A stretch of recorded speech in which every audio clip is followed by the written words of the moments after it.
My mother, Chef Leah Chase, said the best way to cook any dish was to take your time, to use the right ingredients, and if you did that, your food would always come out perfect.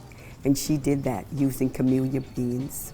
Definitely Camellia's beans. That's something we grew up using here in this city, something we grew up using here in this restaurant.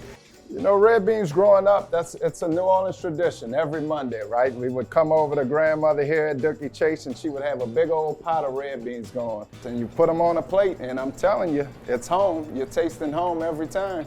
Happy 100th birthday, Camellia Beans. Congratulations on 100 years. I need you to be around here for 100 more years because we're gonna be around here for 100 more years and I need your beans. So keep doing what you're doing.